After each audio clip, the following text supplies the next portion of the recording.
Aujourd'hui, je vous retrouve en direct de Puerto Rico. Je reviens en force avec un sujet un peu particulier. C'est mon avis sur l'avenir de l'humanité avec l'IA, l'AVR et tous les trucs un peu technologiques qu'on a aujourd'hui, qu'on voit émerger. Je réfléchissais l'autre fois et je me suis fait mon avis en écoutant aussi d'autres personnes. Mais en gros, ma vision du futur, c'est que regardez aujourd'hui comment vous êtes addict à votre téléphone quand vous êtes en train de faire caca et que vous regardez TikTok. Vous n'arrivez pas à vous arrêter alors que c'est un truc en plastique sur lequel il y a un écran et on est en train de scroller sur des vidéos débiles. Ça nous absorbe et on n'arrive pas à s'arrêter. Maintenant, imaginez dans le futur si on a par exemple des lunettes aussi légères que celles que j'ai en ce moment ou voire des lentilles, je dis des lunettes mais ça peut être des lentilles. Une intelligence artificielle qui nous connaît parfaitement parce qu'on lui donne des informations donc elle va réfléchir à mort pour nous satisfaire au maximum. Là, c'est des algorithmes mais qui sont rien à côté des IA qu'on va avoir. Et imaginez maintenant que vous avez un rôle à jouer vraiment dans une métaverse qu'on aurait dans le cloud ou quelque part. Ça serait un peu en mode Matrix ou Ready Player One, ceux qui ont vu le film. Moi, je trouve que c'est un bon extrait de ce que pourrait devenir le monde avec tous les outils qui sont en train de développer. Alors je dis ils, c'est juste les grosses sociétés qui ont compris qu'en nous détournant l'attention sur ce genre de plateforme parce que ça nous donne énormément de dopamine et du coup le monde normal est limite moins bien que le monde qu'on a dans nos écrans. Et imaginez ça en mode surboosté avec une expérience utilisateur de malade où on voit des trucs de fou. Je ne sais pas si vous avez essayé les lunettes d'aujourd'hui. Imaginez que c'est le Windows 95 Packard Bell de l'époque. Et donc si on dit ouais mais là on voit la différence quand c'est un humain qui écrit ou une IA qui écrit. Mais imaginez-vous qu'on est tout au début. Enfin, peut-être que ça va être bloqué avec les gouvernements, peut-être qu'il y a une guerre qui va stopper un peu toute l'innovation à un moment donné, on ne sait pas. Mais parti comme c'est parti, en plus de ça, il y a des robots qui sont construits en même temps. Et les robots, pour l'instant, on en rigole, mais c'est comme toutes les technologies au début, on en rigole. Je me remets un peu la mèche en place. Imaginez-vous le gap qu'il y a entre le 3310 et les iPhones d'aujourd'hui.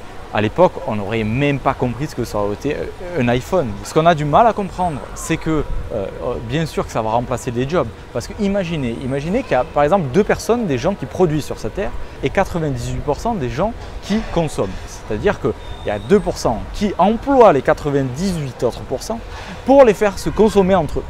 Et du coup, les 2%, ils vont avoir 2 fois ou 10 000 fois plus d'agents à leur service, donc d'employés à leur service, sans pour autant payer beaucoup plus. Vous voyez que pour 20 €, vous arrivez à faire des tâches de malade sur ChatGPT. C'est sûr que si vous l'utilisez juste pour améliorer un email, vous ne voyez pas la puissance. Mais c'est un truc de fou.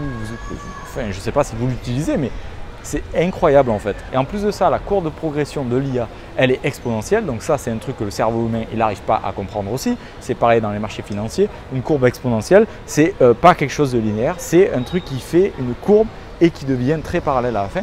C'est-à-dire que l'IA va être potentiellement plus rapide à se développer que Internet en général. Donc imaginez-vous un peu qu'il y a 50 ans, on ne pensait pas à regarder des tutos sur Internet, on ne pensait même pas à faire un FaceTime. Et donc du coup, avec l'IA, ça va faire un peu pareil, mélangé à des robots, mélangé à des lunettes de réalité augmentée ou voir Elon Musk, il va nous implanter une puce, j'en sais rien. Et du coup, ça veut dire qu'on va aller dans un genre de monde parallèle et on n'aura même plus besoin de voyager ou de se déplacer ou quoi que ce soit. Et j'ai l'impression que ceux qui vont arriver à masteriser tout ça et à tirer leur épingle du jeu, ils auront, eux, le droit d'expériencer le réel. Bon, je dis des mots qui veulent peut-être rien dire, mais en gros, ils auront l'opportunité de vivre dans le réel, même des trucs classiques, ça deviendra incroyable. Et ceux qui consommeront et qui ne créeront pas vraiment de valeur auront des choses illimitées, mais en fait vivront dans la métaverse parce que ça leur donnera tellement de dopamine qu'ils ne verront plus l'intérêt de vivre dans la vraie vie. Mais en fait, ils se feront embarquer un peu dans ce monde un peu virtuel où c'est pareil que sur Instagram, hein, vous êtes déjà dans ce monde virtuel, mais c'est à une dose très très infime comparé à ce qui pourrait apparaître dans le futur. Et tout le monde dit ouais mais non mais moi ça va pas m'arriver parce que je suis bien plus fort que ça, Instagram j'arrête demain si je veux, c'est comme la cigarette. Les gars, c'est juste que si on fait en sorte que tout le monde entier il est basé sur ça, c'est comme aujourd'hui, si tu veux avoir un job normal, tu es obligé d'avoir une connexion internet, d'avoir un téléphone, d'avoir des réseaux sociaux éventuellement pour communiquer avec tes amis, machin.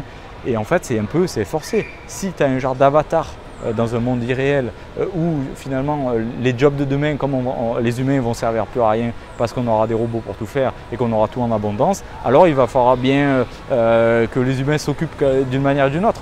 Et du coup, c'est peut-être la solution de les mettre dans un genre de métaverse à la Matrix et du coup de les faire vivre dans un monde un peu parallèle où ils auront autant de dopamine, voire plus, et ils tomberont amoureux avec des IA. Et imaginons qu'on arrive à recréer même à la maison une genre de poupée, enfin pour les hommes et une poupée pour les femmes, et qui a une IA intégrée et qui finalement interagit avec nous d'une manière super optimisée, et qu'au final on kiffe plus parler à cette IA qu'à un autre être humain.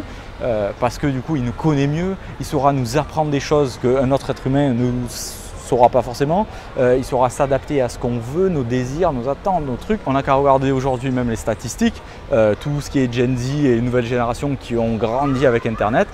Sur Internet, on dirait qu'il y a beaucoup de relations qui se créent, machin et tout, mais en fait les gens ils se sont jamais sentis aussi malheureux.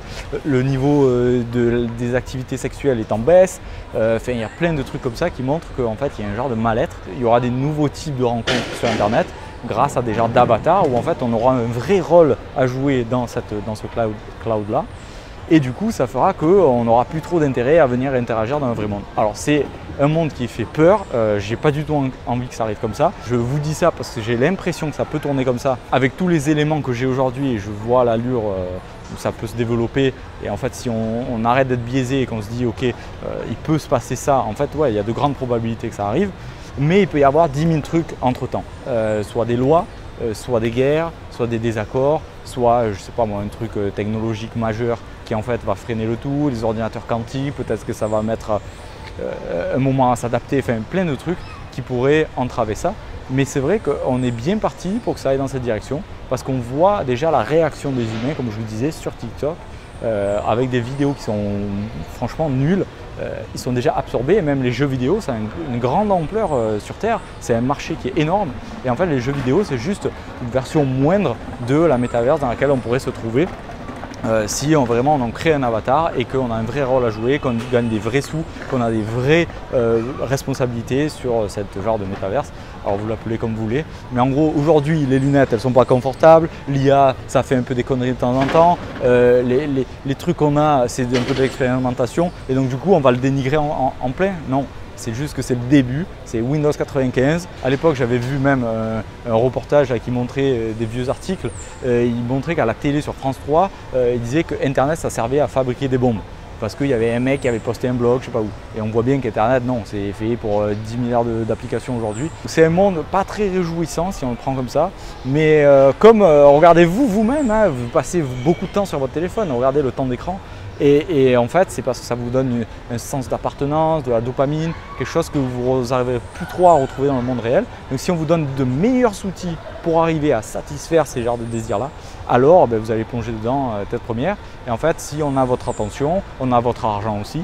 Et donc du coup, l'économie va se façonner autour de ça, j'ai l'impression. Et je m'intéresse beaucoup à l'intelligence artificielle en ce moment, parce que justement, j'ai pas envie d'être à la traîne et d'être du côté des consommateurs et plutôt des producteurs, parce qu'au cas où, on aura toujours moyen de se retourner à un moment donné si on sait de quoi on parle et qu'on n'est pas juste de l'autre côté de l'écran à regarder bêtement son truc ou de ses lunettes. Et du coup, voilà, après, peut-être qu'on n'arrivera pas à tirer notre épingle du jeu, ce sera peut-être que les gros qui vont réussir à s'accaparer tout ce marché. Mais bon, voilà, en tout cas, je pense que c'est une bonne idée de se façonner un esprit d'histoire, de regarder ce qui pourrait se passer dans le futur pour ne pas être ultra surpris, et éventuellement de s'adapter, adapter son job, adapter son mode de vie, pas essayer de se faire absorber par tous ces nouveaux trucs, et plutôt de prendre un temps de recul et de se dire ok, pourquoi pas essayer de comprendre un peu ce qui est en train de se passer. Au bout du compte, vous allez me dire on va tous mourir, on s'en fout, on verra bien, effectivement, mais c'est juste pour avoir une vie un peu plus épicée. Essayez de tirer votre épingle du jeu, essayez de vous intéresser, même si ça ne marche pas de suite, même si vous pensez que ça ne sert à rien, même si vous pensez que ça c'est débile et que ça ne va jamais arriver. C'est quand même intéressant de voir aujourd'hui qu'il y a des trucs qui émergent, qui sont des trucs de fou quand on essaye de les utiliser et qu'on se rend compte que ah ouais d'accord, ça n'a rien à voir avec ce qu'on avait avant. Alors on peut se dire qu'il y a peut-être une cassure dans l'humanité qui va se produire, et peut-être que ça va être la plus grosse de tous les temps. On ne sait pas, mais ça, en tout cas, ça en a tout l'air, parce que c'est des technologies tellement grosses qu'on pourrait solutionner tous les petits problèmes qu'on a là. Je pense que le plus gros problème, c'est l'énergie. Si on arrive à développer une IA qui arrive à trouver des solutions à ça, alors on aura énergie illimitée. Si on a énergie illimitée, on a production des choses illimitées. Et si on arrive à faire ça, alors on aura des robots qui feront tout à notre place. Et du coup, bien sûr que vous perdez votre job, vous n'êtes pas plus intelligent qu'une IA ou qu'un robot, un machin qui peut faire ça 24 heures sur 24, 7 jours sur 7. Donc bien sûr que tous les trucs un peu classiques, je ne sais même pas en fait ce qui va survivre. J'ai l'impression que le contact humain, ce sera une denrée super rare dans le futur. Donc peut-être qu'il ne restera que ça. Et en fait, tous les autres trucs où on pense qu'il faut des études de fou pour y arriver, en fait, les études, il n'y a rien de pire parce que c'est une IA peut l'apprendre en 2 secondes. Et du coup, c'est plutôt les skills un peu plus qui ont un rapport avec l'humain qui seront peut-être sauvegardés. Mais voilà, c'est que de la spéculation et peut-être que en fait, il y aura pareil community manager sur la plateforme, je sais pas quoi, de la métaverse, je sais pas quoi. Et en fait, il fera exactement le même rôle, sauf qu'il faudra mettre des lunettes et aller dans le monde parallèle pour pouvoir gagner son argent. Je fais que de spéculation. Moi, c'est un sujet qui commence à m'intéresser énormément, donc je pense pas que je vais m'arrêter d'aussitôt. Ça va de pair avec la finance parce que j'aime bien comprendre les choses en général. Et la finance, c'est un bon moyen de comprendre un peu ce qui se passe dans le monde quand on commence à regarder ça d'un angle différent que ce qu'on nous sert sur les médias par exemple. Je vous dis à la prochaine vidéo, portez-vous bien.